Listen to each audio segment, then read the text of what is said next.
मुंबई गोवा महामार्गावरील कशेडीच्या दोन्ही बोगद्यातून शिमगोत्सवापासून प्रवास सुरू झाला आहे. मात्र अद्याप वीज पुरवठा कार्यान्वित न झाल्याने दोन्ही बोगद्यात अंधाराचे साम्राज्य आहे.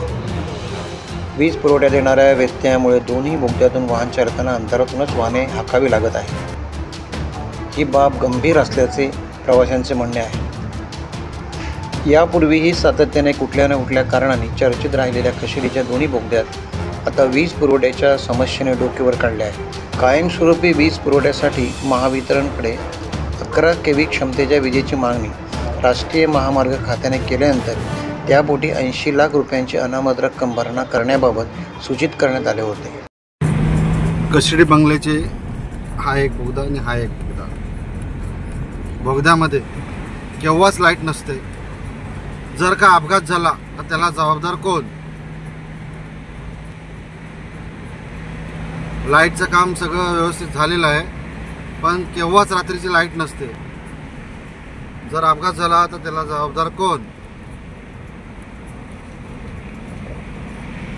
बघू शकता तुम्ही.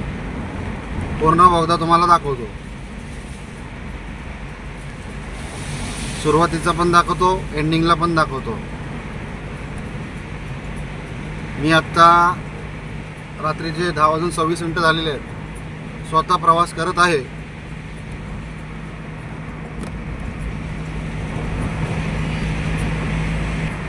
हे बघा, या असे मध्ये मध्ये बॅरिकेड टाकलेले आहेत आणि लाईट नाही अजिबात.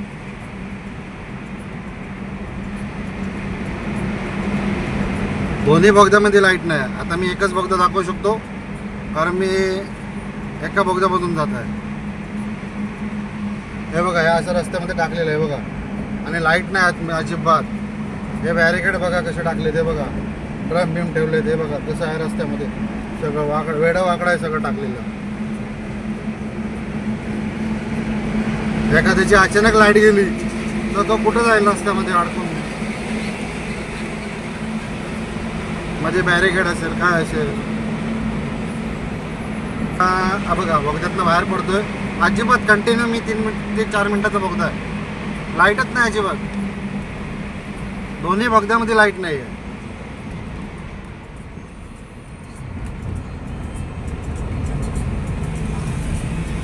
मुंबई ते गोवा महामार्गावर कशेडी बोगदा येथे संपूर्णतः अंधार पसरला असून येथे मोठ्या अपघाताची शक्यता आहे. तसेच खून, चोरी, दरोडा या घटनेलाही पोषक वातावरण असल्याचे स्थानिक जनतेतून सांगितले जाते. त्यामुळे सार्वजनिक बांधकाम खात्याने त्वरित विजेची व्यवस्था करावी अशी मागणी केली जात आहे.